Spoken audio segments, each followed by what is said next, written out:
Welcome to The Business Behind Your Business, the podcast where we delve into the financial strategies and insights that drive success for small and medium-sized business owners. I'm your host, Paul Sweeney, and in each episode we bring you expert guests who share practical advice, real-world experiences, and actionable tips to empower you on your business journey. Whether you're a seasoned entrepreneur or just starting out, get ready to uncover the secrets to success and gain valuable insights into the business behind your business.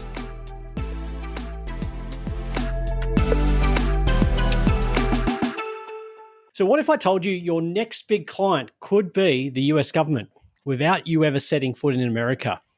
Every year, the US federal government spends over $700 billion, and billions of that are earmarked specifically for small business. But here's the catch. Most business owners around the world don't know how to access it, and they don't even know about this program. They don't know they can access it at all. That's the problem we're going to solve today. So I'm Paul Sweeney, hosting the Business Behind Your Business podcast.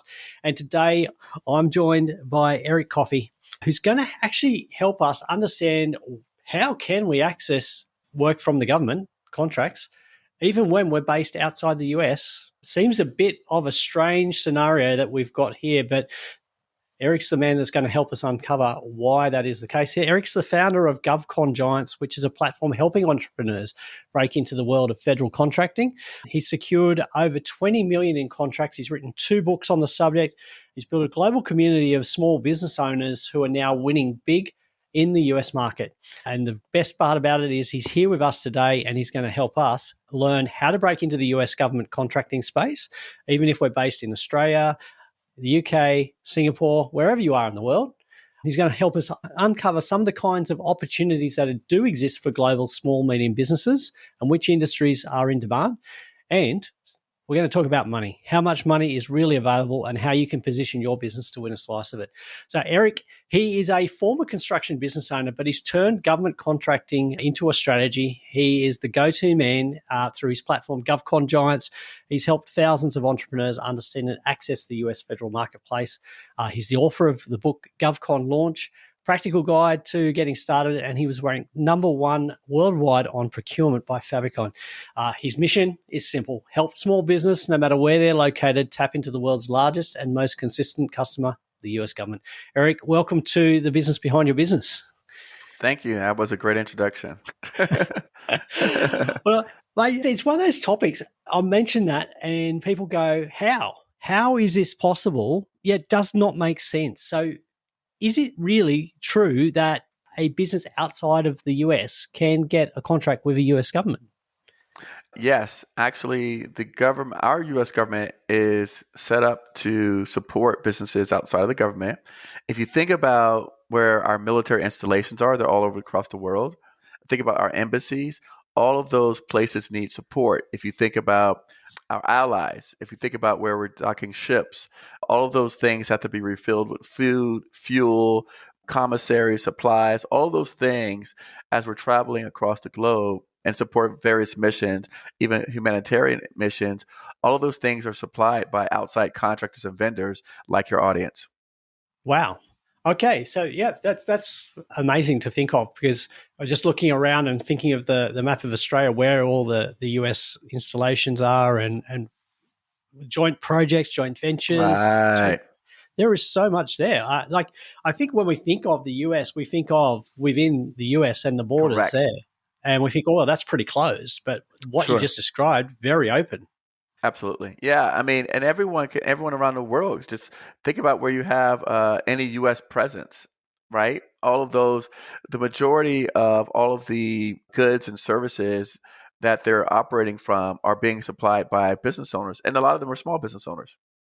Wow. Okay. So, and those small business owners, obviously, from what you're saying, they don't need to be US companies. They don't need to be based in the US. The US government will actually contract with local suppliers in those situations.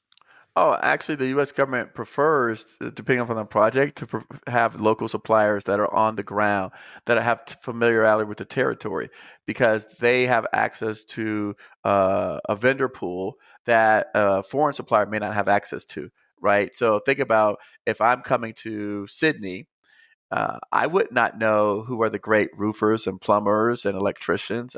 I wouldn't have access to that vendor pool. Whereas if I were to contract with a local vendor, you'd have access to the labor force, you have access to welders, and think about any types of trade contractors to help us accomplish whatever mission we're trying to accomplish.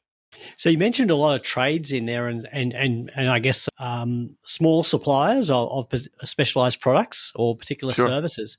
I think when we think of contracts with the government, a lot of the time we're thinking that is only the domain of big companies. But from what you've described, there are opportunities for small business. Yeah, I think that that's just a misconception that people have is they assume they don't actually do the research, which is strange to me because all of us have in our hands the most powerful computer that we've ever had, that we've been on earth, and we don't use it to do research. So I encourage all the listeners, this is very easy to do. You have AI, you've got Grok and ChatGPT and these different AI platforms or LLMs. You can literally say inside the LLM, hey, I'm a vendor that provides blah, blah, blah, blah, blah services. Okay, what US government installations around me are likely to buy those services? And just put it in chat. So the research is so much easier these days because we've got, as you said, it's in the palm of our hands. Right. We've got supercomputers there and the technology now, particularly with Yes. AI, to do that heavy lifting on the research. Correct. So that's the Yeah. first step, I guess, is identifying which government departments exist nearby that I can supply to. Yes. Yeah, exactly. And so I'm more here to bring awareness to everyone, right? So I want to bring awareness to your audience that this exists. In fact, we actually need more businesses supporting the US government, to be honest with you.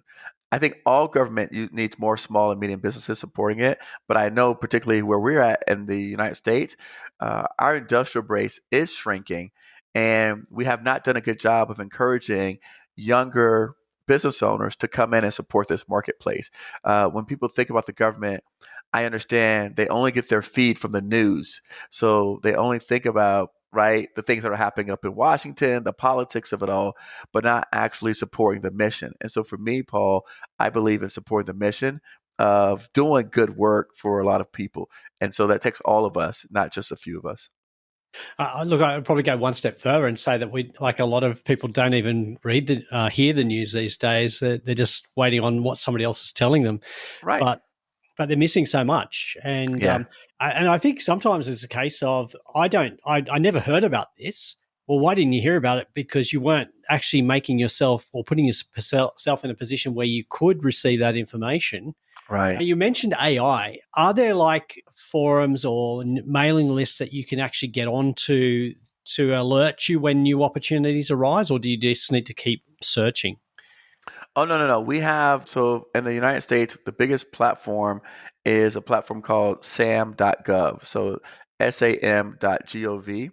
And that platform sends you alerts for a lot of the opportunities, both here locally in the United States and also foreign abroad opportunities. The reason why I suggested using AI is because I always encourage people to first understand, because when you go in there, there's a lot of stuff, Paul. So you're going to see hundreds of thousands of opportunities. So you're going to be like blown away by the sheer volume of opportunities that exist. And so for me, what I'm saying is that I think people should first look at it and say, okay, where am I able to sell? And then just look at those opportunities. Because if you just try to look at the whole landscape, I mean, you're going to be overwhelmed. It's very easy to get overwhelmed with the sheer volume of opportunities that exist.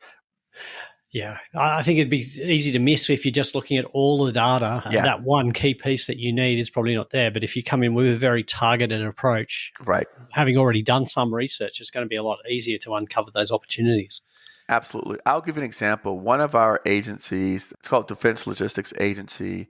That one agency alone, that's one government entity, they probably have somewhere 2 to 5,000 opportunities every day, daily. So you can't just it's like eating 10 elephants. So it's just a lot to digest, which is why I always tell people to try to like have a understand, even if you were to limit it to say your country. That's a that limits it down, right? So find a way to just limit down your searches so you're not trying to eat the whole thing at once.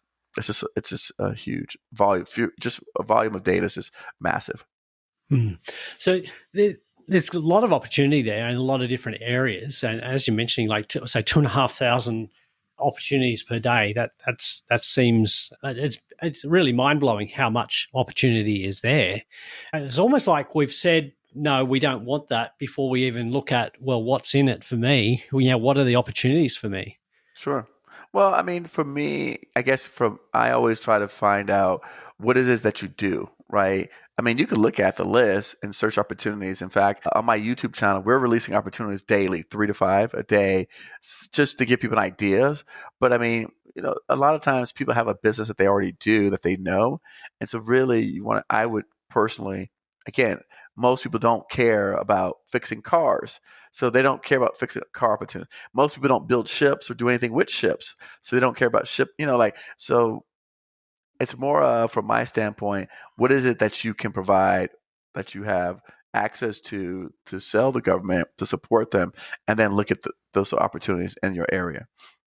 Mm. And they're really good with filtering and searches. So I mean, you could definitely filter down based on type of product, the industry you're in, the country, the city, the state. You can filter down. There's a lot of different filters. Wow. My mind is starting to race with some of the opportunities because I'm just thinking through my client lists and the diversity of what they service, what they supply. And I'm just thinking, well, hang on, that could be supplied to the US government. That could be supplied. They do this particular service, but the US government needs that. Sure. They might have somebody that needs to, I don't know, service the vehicles or supply a particular part or Right. consumables. Yeah. It's staggering, really, when you think about the number of opportunities that Absolutely. exist. Yeah. Well. Yeah. Absolutely. It's enormous. Wow. Look, what would be some of the industries where you see, I guess, the most demand for services or products? So it changes with each administration. Right now, this administration is focused on a lot of tech and innovation. Um, they've focusing on like shipbuilding. So we have some partnerships internationally with supporting ships and shipbuilding and all the things that go along with that. So all the parts, the components to make the ships, the raw materials to make the ships. Um, so those are a lot of things. But I kind of mentioned we're building a couple military bases in Africa, off the coast of Africa. There's opportunities across there. The embassies are wide open. There's opportunities there. I've even seen, if you look at an installation, everything from managing the installation to bringing in the supplies to shipping out. So, like all the logistics, think about the things coming in and off those installations, getting it to and from there. Huge demands, um, opportunities for people. So, getting things to and from the installations, providing the goods and services that support the installations that are where you're at, and then supporting the like you said, the if you're bringing things off by truck or train or plane, all of those items also need to be supported.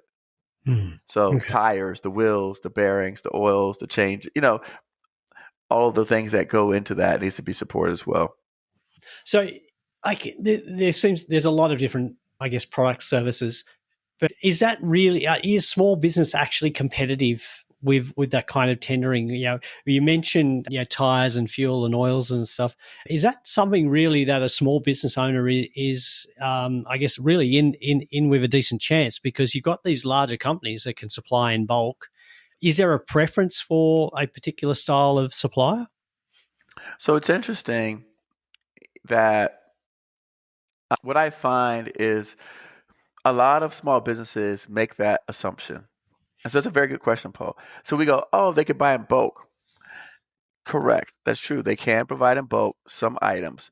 Do you think that the large companies who have shareholders and stock for people to answer to offer big, huge discounts to the government? Do you think that's how they operate? Like, I mean, let's just talk about large businesses for a moment. Okay, you're an accountant. Anybody that knows a large business, let's say, I don't know, pick a company, Cisco, right? Let's say Cisco. If Cisco is providing employees to the government and they're staffing up a project, right? Project managers, field technicians. Paul, you've heard of the term wrap rate? Maybe just clarify what you mean by wrap rate. So wrap rate. So we talk about all the benefits that go with the employees that have to be added to the cost of it. So who do you think who can provide a better cost per person? The smaller guy or the big company who has all this overhead expenses, right? So if the person is $100,000 person, they're going to bill them out at $200,000-$300,000 to the government because they have all of the benefits and the plans that are really high. Whereas a smaller company has a lower cost to operate, and so they can provide that same person at a discounted price to the government. Yeah, so at a discounted price to the government, but not a discounted price for the small business because they're not adding No, more. yeah, but I'm saying but the small business, absolutely, because you just said that they have an opportunity to win. Yeah. So that's them winning. So let's say the same employee is $100,000. Okay, I got to pay this employee $100,000. Well, if my overhead is 40,000, I can bill it to the government for say 180. But the bigger company can't bill it to the government for 180 because their overhead is the 80, so they have to bill them out at 250. So the small business still gets to make the money and bill them out to the government to get it at a more affordable price. That happens across most of the things that we're seeing. All I'm saying is that the bigger companies do not actually offer the discounts that we're presuming that they do because they have all this overhead. So they don't pass that savings to the customer. I Does that see. make sense? Oh, absolutely. Yeah, Because I'm just looking, say, with Australian employers, you don't start to pay those additional payroll taxes until your total payroll hits a certain threshold. Now, for most small businesses, they're well below that threshold, so they're not correct. paying. We're talking about 6.5%, 7% loading on wages costs just for Correct. payroll tax. So if Yeah. you're not having to pay that, but your big business competitor is, well, yeah, you've got an advantage. You have an advantage. Yeah. And that's just one example, right? I mean, I think small businesses tend to look at themselves like they have a disadvantage. They're actually at an advantage. A couple of things that I've heard government complain about here in the United States. Today is Thursday. If the government calls you tomorrow, or let's say the government calls on Saturday, and they says, "Hey, we need this fuel for Sunday because a disaster happened, say an earthquake, a tornado." Well, the large business is closed. They can't respond over the weekend to make that order happen. You as a small business can. So I've seen our government take contracts from the larger companies because their responses were, the people were Monday through Friday, 9 to 5. And so if something happened outside those hours, they weren't as responsive unless they had a specific team on it, which again, if the contract didn't call for that, they didn't put that into their contract. So they're very, larger companies are more formal and boxed in and structured, right? Because they have org charts and authorities, and they've got to vote on decisions. Whereas a small to medium company can make quicker decisions because our governments, believe it or not, are not always as efficient as we believe they were to be. And so oftentimes, they will have last minute things that need to be done, and the bigger companies can't even make decisions fast enough to where the government needs these things to happen. So speed, response time, speed of decision making, they are your advantages as a small business owner. Absolutely. Yes. Yeah. Think about something happens. These are all real life scenarios where I've had government people complain and take contracts away from businesses because they said, I can't talk to leadership on the weekends. So maybe, yes, you could talk to the big company's lower level employee, but he doesn't have a decision making authority. So you're managing a building, the building floods, the employee can't decide what to do. He can't get leadership on the phone because it's the weekend until Monday. Yeah. So that response, the ability for, I guess, small business is very adaptable or can be very adaptable, particularly for this Yeah. kind of situation. And Yeah, so it is an advantage. I think that's a great way of looking at it. And I think we do, like, as a small business owner or a medium-sized business owner, you do yourself a disservice when you say that you don't have the skills. Yeah, talk yourself up. You've got them. You've got to Right. where you are. Yeah. Yeah. What I tell people is when you're putting your proposals together, these are the things that I would write in my proposals. Hey, we're managing this facility.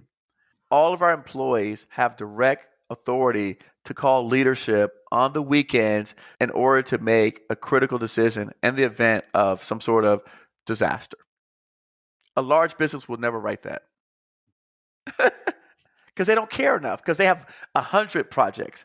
So they don't have they're not going to put anything like that in writing because they just have so much work that if they lose this one project, it doesn't affect their numbers. Hmm. So there's some key things there. Yeah, like you mentioned, to put in the proposal. In the book, do you actually go through some guidance on how to actually structure a proposal to government?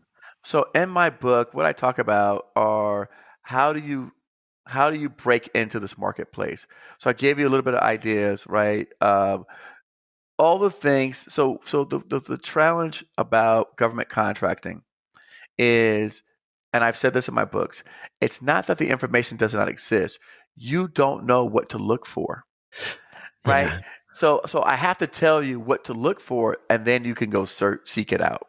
So, for example, one of the tricks that small businesses can do is in the United States, before they put out a tender, they do research to see which small businesses have the capabilities to perform that tender. That is a requirement by the US government. So what I tell small businesses is these are opportunities to get in front of a government customer before a tender ever comes out. And you could talk about who you are, what you do, your capabilities, and how you can help them. We here seek that out. But if you don't know that, then you don't know to look for it. You understand. So we talk about those things, right? How do you identify customers? How do you get in front of the customer before a tender ever gets released? How do you find what's coming out in the future opportunities before they're put in terms of a document? So that way you can prepare your team in order to be complete and be strong to respond to a tender. So these are the things that I put in the book. Wow. So some real practical guidance, because I think a lot of small business owners will get overwhelmed thinking they'll start down a pathway. And I've seen this happen before.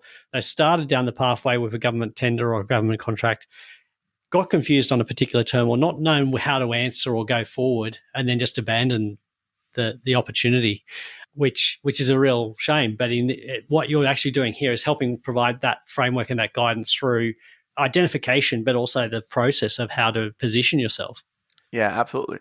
And a lot of this content I put on LinkedIn. So I'm a big LinkedIn person. Like I said, all I talk about is procurement. So I interview government officials.